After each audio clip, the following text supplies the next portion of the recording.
인터넷에서 유현민이라는 분의 행복수첩 속의 이야기라는 그런 블로그가 있습니다. 거기에서 본 내용을 하나를 소개하려고 합니다. 거기에 가장 아름다운 가위바위보라는 이야기가 있습니다. 한 아버지와 아들이 있었습니다. 아버지는 아들에게 말했습니다. 아빠랑 가위바위보를 할까? 네가 이기면 부탁하는 건 뭐든지 아빠가 다 들어줄게. 그럼 아빠, 내가 갖고 싶은 것 다 사줄 거야? 물론이지. 네가 갖고 싶은 것은 아빠가 모두 다 사줄게. 그래서 아버지와 아들은 가위바위보를 했습니다. 그런데 할 때마다 아들은 단 한 번도 진 적이 없습니다. 그것이 아들은 그렇게 신이 날 수가 없었고 즐거움이자 낙이기도 했습니다. 아들은 가지고 싶은 장난감, 먹고 싶은 모든 것을 다 사달라고 했고 아버지는 즐거이 아들과의 약속을 지켰습니다.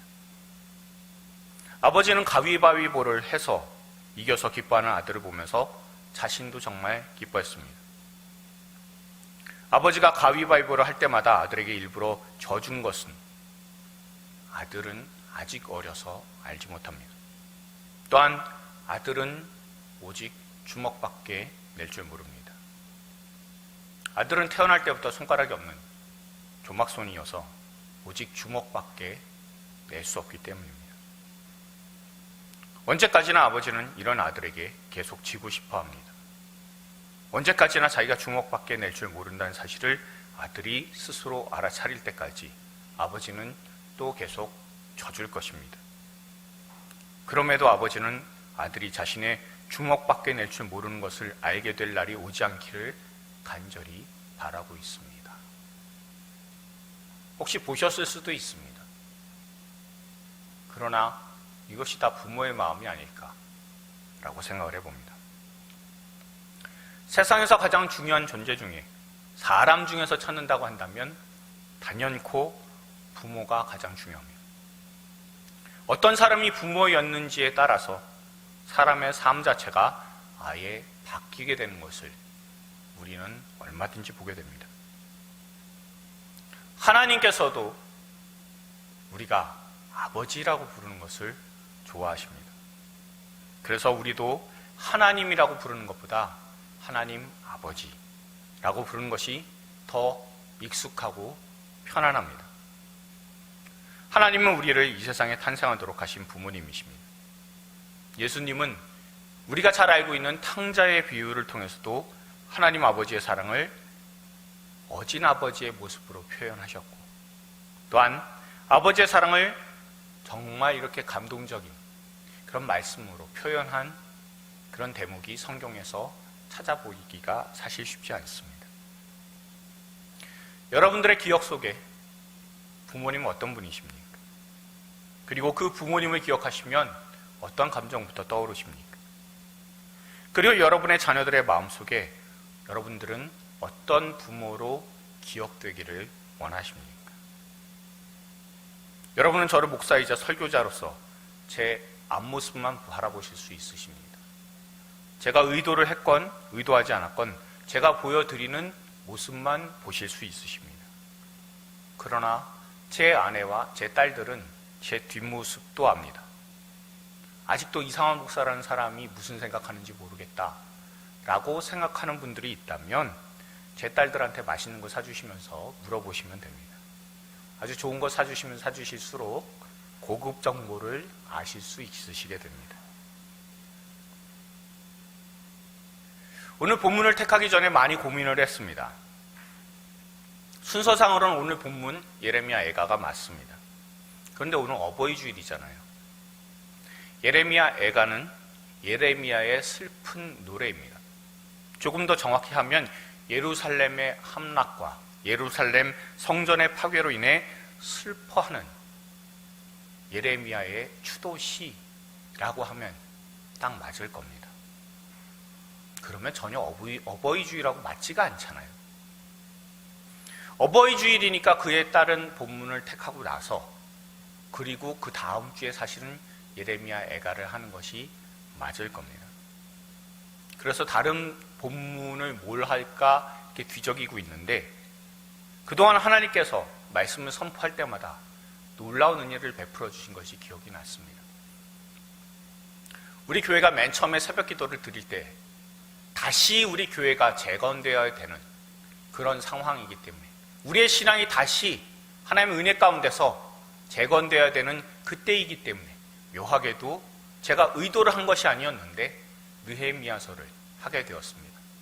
왜냐하면 그때 큐티책 정에서 한번 해보자고 했을 때 우리가 선택한 큐티책이 거기에 본문이 느헤미야였었기 때문입니다. 그리고 이단에 대해서 경계를 해야 되는 그 주일이 있었습니다. 그때에 우리가 하게 된 것이 오후 성경 공부 때 마가복음 13장, 즉 종말에 대한 내용이어서 그래서 신천지와 그리고 하나님의 교회에 대한 이단의 내용들을 우리가 교육을 진행을 한 적이 있었습니다. 또한 지금 코로나19의 사태입니다. 시대적으로 힘든 때, 이때를 지나가고 있는데 시대적으로 우리가 어떻게 살아가야 될 것이냐라는 것에 대해서 분명한 지침을 알려주고 있는 다니엘서를 하고 있잖아요. 그러니까 하나님께서 이렇게 순서대로 이렇게 오게 되는 그런 성경 본문 같은 경우는 그냥 해야 되겠다 이런 마음을 주시는 것 같았습니다. 그래서 다시 마음을 다잡고 예레미야 애가를 하기로 묵상하면서 말씀을 준비했습니다. 그러나 예레미야가 이렇게 선포한 예루살렘의 멸망이라는 내용도 내용이지만 말씀 자체가 사실 예레미야 애가가 어렵습니다. 우선 애가는요, 슬픈 노래잖아요. 노래는 그냥 할 수도 있습니다. 말하듯이 할 수 있는 것도 노래이지만 그러나 가사 자체가 갖고 있는 시적인 표현들이 좀 있습니다. 이 애가라는 것도 우선 시라고 하는 틀 안에서 살펴봐야 사실 이해가 더 빠르게 됩니다. 그러니 다양한 시적인 해석이 필요하고요. 그리고 그 가운데 있는 예레미야의 감정도 살펴야 되니까 꽤나 어려운 일이 사실 예레미야 애가를 읽는 겁니다. 주전 586년 혹은 587년 느부갓네살의 침공으로 말미암아 예루살렘이 함락이 되었고 예루살렘 성전이 파괴가 되었습니다. 예루살렘이 무너지고 성전이 파괴되었다라는 사실은 유대인들한테 정말 큰 충격이었습니다. 왜냐하면 예루살렘은 여호와 하나님께서 보호하시는 곳입니다. 그리고 성전은 여호와 하나님께서 계시는 곳이잖아요. 그러면 이 예루살렘이란 도성이 파괴가 되고 그리고 예루살렘 성전이 무너져 내렸다는 사실은 두 가지 중에 하나입니다. 하나님의 능력이 바벨론의 군대보다 못해서 성전이 파괴되었거나 아니면 성전에 하나님이 안 계시다라는 거예요. 남유다 사람들, 예루살렘 사람들이 알고 있는 것이 뭐냐면요, 히스기야 왕 때 아수르의 대군 18만 5천이 쳐들어왔지만 하룻밤 사이 괴멸된 것을, 완전히 다 죽게 된 것을 잘 알고 있습니다. 그런 일이 일어난 것은 성전에 하나님께서 계셔서 예루살렘 성을 지키셨기 때문입니다. 그래서 예루살렘 사람들은 자신들의 죄악하고요, 또한 하나님의 말씀에 대해서 배반한 것은 절대 생각하지 않고 근거 없는 자신감으로 바벨론에 대항하게 되었습니다. 여기는 하나님의 도성이니까 우리는 절대 망하지 않는다고, 위험에 처해도 하나님께서 도와주신다고 그렇게 사람들은 생각을 해왔었습니다. 그러나 하나님께서는 예레미야를 통해서 이 말씀을 하시게 됩니다. 내가 이 성전을 실로같이 되게 하고 이 성을 세계의 모든 민족의 저주거리가 되게 하리라 하셨느니라 라고 예레미야서 26장 6절에서 말씀하고 계십니다. 이건 여호야김 초기 때부터 경고하신 내용입니다. 이 여호야김 다음 왕이 여호야긴 왕 때는요, 선지자 에스겔을 통해서요, 하나님께서 그 성전을 떠나시는 환상을 아예 보여주셨어요. 에스겔서 10장에 나오는 내용입니다. 그 예언과 환상대로 결국에는 예루살렘은 멸망하게 되었습니다. 자신이 예루살렘 성이 함락이 되고 예루살렘 성전이 파괴된다는 것, 그것을 예언한 대로 그대로 실제 그 일을 두 눈으로 본 사람이 예레미야입니다. 망한다, 파괴된다라고 했는데 정말 망하고 파괴된 것을 두 눈으로 본 예레미야의 심정은 어땠겠습니까? 그래서 오늘 본문 뒤에 에가서 3장 48절부터 50절의 내용을 세 번역으로 읽어보면 이렇습니다. 내 백성의 도성이 파멸되니 나의 눈에서 눈물이 냇물처럼 흐릅니다. 눈물이 걷잡을 수 없어 쉬지 않고 쏟아집니다. 주님께서 하늘에서 살피시고 돌아보시기를 기다립니다. 이렇게 애통해하고 있습니다. 이 구절들을 바탕으로 해서요, 예레미야에겐 별명이 하나 있죠. 눈물의 선지자예요. 자신의 조국이, 자신이 그토록 아끼던 조국이 무너지고 망해가고 파괴되는 성전의 모습을 보았을 때 눈물 흐르는 것 외에는 할 수 있는 것이 아무것도 없었던 예레미야의 애통한 현실이 이 말씀을 통해서도 드러나고 있습니다. 이런 가슴 아픈 역사의 현실이 바탕이 되어서 적은 글이 바로 예레미야 애가입니다. 이런 가슴 아픈 역사의 현실을 마주한 예레미야가 당시에 겪은 상황을 표현하는 단어가 무엇이냐 하면 19절에 나오는 쑥과 담즙이라고 하는 그런 표현입니다. 쑥이 쓰기는 해요. 그리고 담즙도 쓴데, 근데 이 쑥하고 담즙 이렇게 하게 되면 우리나라 사람한테는 이상하게 드는 생각이 하나 있습니다. 약이죠. 잘못하면 고생도 약이다라고 오해할 수도 있는 소지가 있습니다. 그래서 19절을요, 공동번역으로 한번 읽어보겠습니다. 우리 같이 한번 읽어보겠습니다. 쫓기는 이 처참한 신세, 생각만 해도 소태를 먹은 듯 독약을 마신 듯 합니다.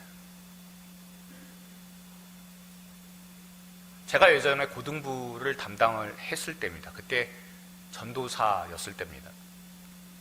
복불복 게임이라고 해서요, 당시 유행하던 것이 있습니다. 한쪽에는 정상적인 식혜를 놔요. 또한 한쪽에는 소금을 탄 식혜를 놓습니다. 두 편을 나눠서 선택을 하게 합니다. 정상적인 식혜를 마시면 넘어가요. 그렇지만 소금 식혜를 마시게 되면 벌칙이 있습니다. 근데 그 벌칙이 면제되는 조건이 하나 있어요. 소금 식혜를 아무 일 없다는 듯이 다 마시면, 그러면 성공한 것으로 치고 벌칙을 면제해 줍니다. 그런데 이상하게 소금 식혜를 다 먹는 사람은 아무도 없어요. 잘 마셔야 세모금입니다. 세모금만 먹게 되면 그 다음부터 무조건 다 뱉게 되어 있습니다. 저는 그때 생각을 했습니다. 소금물인데 이걸 왜 못 먹지? 라고 생각을 했습니다. 물론 짜게 탄 것도 있기는 해요. 그렇지만 그래도 소금물인데 참고 마시면 그래도 한 컵 정도 마시지 않을까 생각을 했었습니다. 그래서 호기심에 저도 한번 먹어보았습니다. 근데 정말 못 먹을 거더라고요. 안에 와사비가 잔뜩 들어간 빵은 먹어본 적이 있어요. 근데 그건 먹을 수 있었습니다. 그런데 소금 식혜는 못 먹겠더라고요. 여러분, 오늘 공동번역 여기에서 나오는 이 말씀 여러분 보시면, 여러분 여기에서는요, 짜다 못해 쓴 소태입니다. 그리고 짜거나 쓴 것으로 끝나지 않고 아예 독약입니다. 믿는 예레미야가 겪는 현실이 너무나 쓰고 독을 마신 것처럼 괴로운 상황을 당하게 되었다라는 것을 우리가 알 수가 있습니다. 여러분, 20절을 공동번역은 조금 다른 뉘앙스로 번역을 하고 있는데 이렇게 됩니다. 주여, 이 몸 잊지 마시고 굽어 살펴 주십시오. 이것을 마음에 새기며 두고두고 기다리겠습니다. 무슨 뜻입니까? 불쌍히 여기소서, 인내하게 하소서라는 말씀 아닙니까? 여러분은 어떨 때 하나님 불쌍히 여겨 주십시오, 하나님 인내하게 해주십시오 라고 기도하십니까? 물론 코로나19 이 사태 때에도 이렇게 기도를 합니다. 그런데 불쌍히 여겨주십시오, 인내하게 해주십시오 라고 하는 가장 많은 기도의 제목이 자녀의 기도 제목은 아닙니까? 자녀를 놓고 기도할 때 하나님, 내 자녀 불쌍히 여겨주십시오. 하나님, 내 자녀 지금 현재 인내하게 해주십시오라고 지금 현재 더 많이 기도하고 있지는 않으십니까? 최근에 알게 된 영화가 하나 있습니다. 근데 그 중에 가장 충격적인 영화를 하나 소개하려고 합니다. 비바리움이라고 하는 그런 영화입니다. 1919년 작년에 나온 영화입니다. 내용은요, 열심히라고 살아온 부부가 집을 하나 분양받기 위해서 부동산을 찾아갔습니다. 그러자 부동산 중개업자는요, 정말 그림 같은 주택 단지로 데리고 갑니다. 그 중에 집은 구호집입니다. 너무 아름답고 좋아요. 근데 자신들이 살만한 형편은 아닌 것 같아요. 너무 고급스러워서. 그리고 비쌀 것 같아서.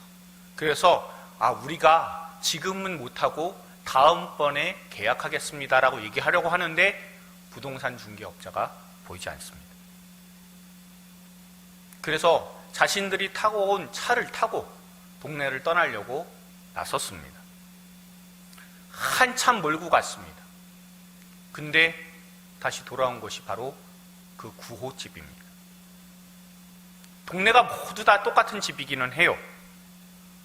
그래서 헷갈렸나 보다라고 생각을 하고 다시 그 동네를 떠나려고 열심히 차를 한참 몰았습니다. 근데 다시 돌아온 것은 또 그 구호집입니다.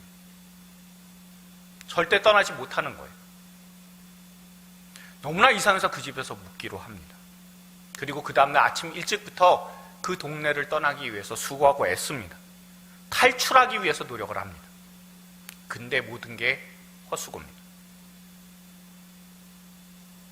절망을 하고 있는데 택배 상자 하나가 도착이 되었습니다. 그리고 그 택배 상자에 이렇게 적혀 있습니다. 이 아이를 키우면 집에 갈 수 있다라고 적혀 있어요. 그리고 그 상자 안에 아이가 하나 들어있습니다. 그래서 아이를 키웠습니다. 근데 아이가 이상해요. 금방 한 6살 정도로 아이가 자란 겁니다. 그리고 애가 하는 짓도 이상해요. 이 젊은 부부의 하는 말을 다 따라하고 행동까지도 똑같이 하는 거예요. 그리고 심지어는 목소리도 똑같습니다. 그러더니 이 아이가 어느 순간에 어른으로 성장을 했습니다. 정말 그 상황 자체가 너무나 미칠 것 같아서 이 집을 떠나려고 너무나 몰두를 하는 겁니다. 그래서 남편은 열심히 이 집을 떠날 수 있는 방법을 찾고 또 찾았는데 너무나 과로를 해서 그래서 숨지게 되었습니다. 정말 충격받은 아내가 그 아들을 죽이려고 시도를 합니다. 그런데 그 아내도 요절하게 됩니다. 그때 아이가 한 말이 있습니다. 엄마는 아이를 세상에 나가도록 준비시켜주는 존재야 라는 말입니다.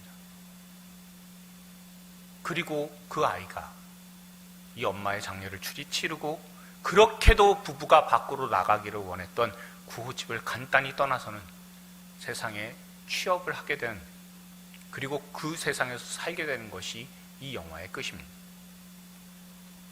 비바리움이라고 하는 그런 단어의 뜻은 동물 사육장이라는 뜻입니다. 특히 실험 동물을 위한 사육장을 칭할 때 비바리움이라는 단어를 씁니다. 저는 이 영화를 보면서 굉장히 많은 충격을 받았습니다. 특히 가정이라는 곳은 절대 벗어날 수 없는 강제 노역장과 같은 곳이고, 부모는 죽을 때까지 자녀에게 묶여서 살다가 결국에 세상을 떠나게 되는 것이고, 또한 영화에 나중에 등장하는 엄마는 아이를 세상에 나가도록 준비시켜주는 존재야 라는 메시지에도 굉장히 충격을 받았습니다. 그렇지만 아직도 머릿속에 떠나지 않는 장면이 뭐가 있냐면, 영화 도중에 이 엄마가 괴물 같은 아이를 아예 없애버리고자 시도를 했을 때 성인이 다 된 그 아이가 네 발로 기어서 도망치는 그 모습이 마치 바퀴벌레처럼 도망가서 숨어버리는 모습이 등장을 합니다. 이 영화가 주고자 하는 메시지가 있습니다. 부모는 절대 벗어날 수 없는 평생 강제 노역행위자, 결국 자녀는 부모를 이용해서 성장하면 끝이다라는 것이 이 영화의 메시지인 겁니다. 영화도 참 쓰디쓴 내용이지만 가족, 부모 자녀 사이를 이렇게 표현한 것은 마치 독약을 마신 것 같은 그런 생각이 들었습니다. 보고 나서도 기분이 너무 안 좋았습니다. 영화 도중에 그만 봤어야 되는데, 근데 도저히 결말을 보지 않고서는 궁금해서 뭐 어쩔 수가 없어서 끝까지 보게 되었습니다. 그러면서 나중에 결말을 보고는 허탈하면서 분노가 끓어오르는 그런 모습이 되고 말았습니다. 이 영화를 접한 사람들이 참 많은 반발을 했습니다. 특히 우리나라 젊은 사람들이 극도로 분노를 했습니다. 영화평이 이렇습니다. 이런 쓰레기보다도 못한 영화는 내가 1시간 반 동안 이 영화를 봤다는 것 자체가 시간이 아깝다. 이 영화는 세상에 나오면 안 된다. 외국 사람들이 이렇게 평점을 줬어요. 테러블. 테러블이라고 하는 것이 어떤 뜻인지 잘 아실 겁니다. 만약 우리 부모님이 이런 생각으로 나를 키웠다면 끔찍하다라는 그런 평도 있었고요. 가정을 이런 식으로 건드리면 안 되지 라고 말하는 사람도 있었습니다. 그리고 어떤 사람은 아예 입에도 담지 못할 요거로 이 영화의 감상평을 도배를 한 사람도 있었습니다. 그런데 여기 나오는 그 배우들이요, 연기를 엄청 잘했습니다. 대단히 잘했습니다. 너무 잘해서 엄마 역할을 맡은 이 여배우는 어느 영화제에서 여우 주연상을 받기도 한 영화입니다. 영화가 마음에 깊은 잔상을 남기면서 저는 생각을 했습니다. 하나님께서 그 백성 이스라엘을 보실 때 어떤 생각을 가지셨을까라는 겁니다. 하나님이라고 하는 이름을 앞세워서 성공하고 이를 통해 만족해하고 스스로 행복해하고자 했었던 사람들이 예루살렘 사람들입니다. 하나님의 계심을, 하나님의 존재를 잘 알고 있으면서도 여전히 자신의 성공과 만족과 행복을 위해서 우상 숭배를 합니다. 그저 하나님은 자신의 성공과 만족과 행복을 위해 존재하는 발판으로 여겼을 뿐 하나님이 아닌 걸로 여긴 사람들이 바로 이스라엘 사람들이었었습니다.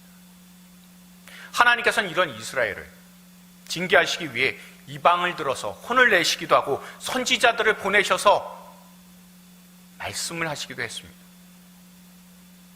너무 답답하셔서 말라기를 통해서, 말라기 선지자를 통해서 이렇게 말씀하신 것을 우리는 알고 있습니다. 아들은 그 아버지를, 종은 그 주인을 공경하나니 내가 아버지일진데 나를 공경함이 어디 있느냐? 내가 주인일진데 나를 두려워함이 어디 있느냐? 라고 말씀을 하십니다. 이런 모습은 우리 주 예수 그리스도께서 오실 때도 마찬가지입니다. 하나님을 만나는 장소가 성전이잖아요. 근데 거기에서 장사를 해서 하나님을 만나지 못하도록 방해합니다. 예배드리고자 찾아온 이방인들은 예배를 제대로 드릴 수도 없는 형편입니다. 예레미야 시대도 동일합니다. 바벨론에게 항복하고 목숨을 건져라. 그리고 낮아져서 하나님의 징계를 받아라. 그러면 70년이 차면 너희가 다시 회복될 것이다. 라고 하나님께서는 예레미야 선지자를 통해서 말씀을 하셨습니다. 그러나 아무리 선포해도 듣지 않고 여전히 애국과 군사동맹을 하면서 우상숭배를 합니다. 이런 모습에서 하나님이시야말로 쑥과 담즙, 소태와 독약을 드신 듯한 심정이 아니실까 생각해 봅니다. 그러나 예루살렘이 함락되고 하나님께서 성전을 포기하실 만큼 상황이 절망적임에도 불구하고 예레미야가 붙잡고 있는 한 가지가 있습니다. 여러분, 오늘 본문 말씀 22절, 23절을 우리가 같이 한번 읽어보도록 하겠습니다. 읽습니다. 여호와의 인자와 긍휼이 무궁하심으로 우리가 진멸되지 아니함이니이다. 이것들이 아침마다 새로우니 주의 성실이 크시도소이다. 아멘. 이 말씀을요, 유진 피터슨의 메시지로 우리가 같이 한번 읽어보도록 하겠습니다. 읽습니다. 하나님의 신실하신 사랑은 다함이 없고 그분의 자유로운 사랑은 따르는 법이 없다. 그 사랑은 아침마다 다시 새롭게 창조된다. 주의 신실하심이 어찌 그리 크신지. 아멘. 그런 배역하는 예루살렘 백성이 있음에도 불구하고, 그럼에도 하나님께서 베풀어 주시는 사랑은 여전하다라는 겁니다. 다 함락되고 다 포로가 되고 다 모든 게 끝난 것 같아도 여전히 하나님께서는 그 백성을 놓지 않고 계신다는 겁니다. 그냥 포기해버리시면 속 시원하시잖아요. 그러나 한결같이 끝까지 다함 없이 마름 없이 그 백성을 사랑하고 계신다는 겁니다. 패망 후 하나님께서는 포기하지 않으시고 70년이 차서 그 백성이 다시 귀환하도록 하신 하나님이심을 우린 그 이후의 이야기에서 잘 알고 있습니다. 여러분, 이 하나님의 사랑이 하나밖에 없으신 그 아들을 끝까지 반역하고 범죄한 사람들을 위해서 내주시게 되는 사랑으로 나타나게 되었습니다. 세상으로 따졌을 때는 참 미련하고 바보 같은 아버지입니다. 그러나 하나님은 그렇게 하셨습니다. 그런데 하나님만 하시는 게 아님을 우리는 일상에서 압니다. 이런 바보 같은 사랑을 우리가 경험했기 때문에 그렇습니다. 일본 오사카에 거주하던 딸을 시집 보내기 직전에 센코 마사키라는 그런 분이 있었습니다. 이 어머니입니다. 원래 딸에 대해서 생각을 할 때 항상 딸이 천방지축이고 저게 결혼 생활이나 잘할까 싶은, 그래서 마음에 걱정이 되는 딸을 가진 엄마입니다. 이제는 엄마보다 남편 될 사람을 챙기는 듯한, 더 많이 챙기는 듯한 모습이 보이자 좀 서운하기도 했습니다.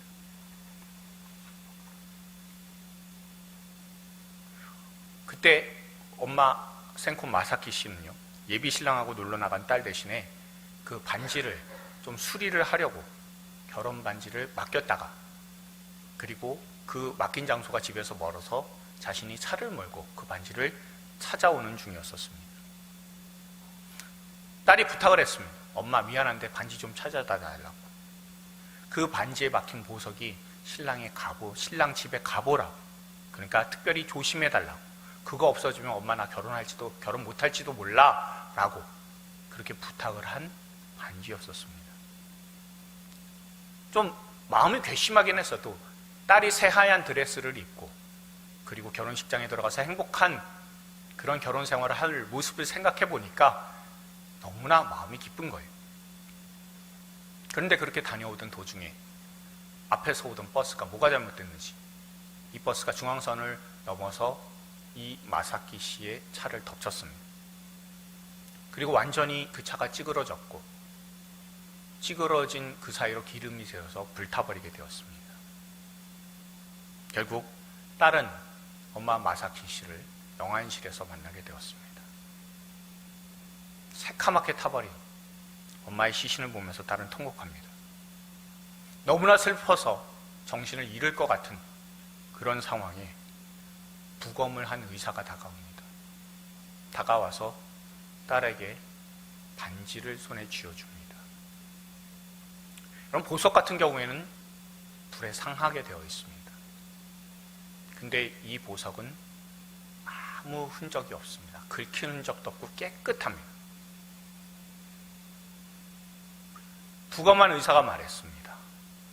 이 반지는 마사키 씨의 뱃속에 있었다고. 마사키 씨는 죽어가는 순간에도 자신의 목숨보다 딸의 결혼 반지의 온전함과 그리고 딸의 행복을 지키기 위해서 이 반지를 삼켰습니다. 우리 삶이 아무리 힘겹고 앞이 안 보이는 것 같은 캄캄한 느낌이 들며 불안과 염려 가운데 살아가지만, 그럼에도 불구하고 우리가 담대해야 될 이유는 우리를 변함없이 신실하게 사랑해 주시는 하나님이 계시고, 또한 그분의 사랑을 십자가로 확증해 주셨다는 것. 그것이 우리가 소망을 갖는 한 가지입니다.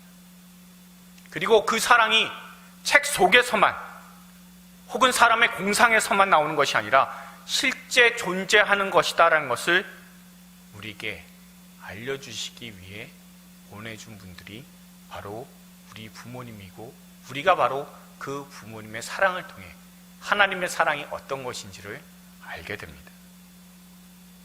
이 부모님을 통해서 하나님의 인자와 긍휼이 어떤 것인지, 긍휼이 여기어 주시는 그 하나님의 은혜, 그 인자한 은혜가 무엇인지 경험할 수 있게 되었고, 늘 돌아보면 하나님의 사랑은 인자와 긍휼이며 다하지 않고 마르지 않는 성실한 사랑이었음을 우리가 기억할 수 있게 됩니다. 그 놀라운 사랑을 예수 그리스도, 하나님께서 자기 자신을 내어주신 그 십자가에서 우리가 확인을 할 수 있고, 또한 우리 부모님들을 통해서 우리가 그 사랑이 무엇인지 실제적으로 경험하게도 되었습니다. 그러니 우리가 받은 사랑, 인자와 긍휼은 삼위일체 하나님에서 시작이 되어서 부모님을 통해 전달받은 겁니다. 그리고 이제는 우리 자녀들에게 우리가 물려줘야 되는 사랑입니다. 최근 코로나19 사태로 유럽에서는 의료 붕괴가 일어났습니다. 그리고 노인들이 입원한 병원을 젊은 의료진들이 포기한 사건이 있었습니다. 이때 모습을 보면 네티즌들이 한 말이 기억납니다. 만약 이 질병이 노인이 죽기 쉬운 질병이 아니라 우리 같은 젊은 사람들에게 치명적인 질병이라면 우리 부모님은 결코 포기하지 않았을 것이다. 왜요? 그런 인자와 긍휼의 그 사랑을 자신의 부모님으로부터 경험을 했기 때문에 아는 것 아닙니까? 지금까지 여러분들 지내오시면서 위기도 참 많으셨을 겁니다. 그리고 지금도 사회적으로 큰 위기를 우리가 경험하고 있습니다. 그러나 저나 여러분들, 또한 우리의 자녀들, 이 모든 사람들이 인자와 긍휼이라는 사랑을 부모님으로부터 전달받았습니다. 그리고 그 사랑, 그것이 한 줄기 빛이 되어서 우리의 자녀들이 지금의 어려움, 앞으로의 어려움을 뚫고 환난을 반드시 이겨나가게 될 것입니다. 이 사랑을 시작하신, 그리고 십자가로 보여주신 하나님께 감사드리고, 이 사랑을 전달해 준 우리의 부모님들께 감사하며, 또한 이 인자와 긍휼의 사랑을 늘 전달하셔서 하나님의 귀한 인자와 긍휼의 사랑의 전달자로서의 사명을 다하시는 저와 여러분들 다 될 수 있기를 소망합니다. 우리 손을 뻗어서 격려하셨으면 좋겠습니다. 당신은 하나님의 사랑을 받은 축복의 사람입니다. 자, 한 번만 더요. 하나님의 인자와 긍휼을 자녀들에게 전달합시다.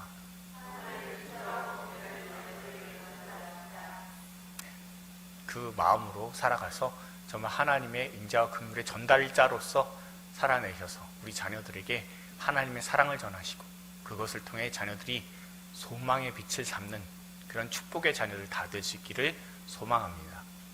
기도하시겠습니다. 사랑 많으신 주님 감사합니다. 주님의 은혜 가운데 우리가 나와서 예배드립니다. 우리는 늘 사랑에 목말라 합니다. 그러나 그 사랑을 주님께서 베풀어 주셨음을 우리는 십자가를 통해서 알게 됩니다. 우리에게 다하지 않고 마르지 않는 그런 성실한 사랑, 그 인자와 긍휼을 전달해 주신 하나님께 우리가 늘 감사할 수 있게 하여 주시며, 그 감사로서 오늘 하루 살아서 우리 자녀들에게 하나님의 인자와 긍휼을 전달할 수 있는 부모들 다 되도록 주님께서 도와주시옵소서. 어려운 때를 살아가지만 이 어려운 때 하나님의 인자와 긍휼, 그것을 경험하게 하는 부모님의 사랑이 우리 자녀들에게 정말 힘이 될 것입니다. 우리가 하나님의 인자와 긍휼을 전달하며 부족함 없게 하여 주시며, 주님께서 우리 자녀들에게 인자와 긍휼을 전달하게 하여 주셔서 우리가 부모로서의 사명을 잘 감당하며 하나님께 영광 올려드리는 귀한 삶 살아갈 수 있도록 주님께서 도우시 역사하여 주옵소서. 주님께서 우리에게 부모님을 허락하여 주셨고 또한 우리가 부모라는 그런 역할을 수행할 수 있도록 주님께서 은혜 베풀어 주시니 감사합니다. 우리 자녀들에게 귀한 믿음 전달하게 하여 주옵소서. 그리고 인자와 긍휼의 사랑을 잘 전달할 수 있도록 주님께서 은혜와 원정 허락하여 주옵소서. 예수님의 이름으로 기도드렸습니다. 아멘.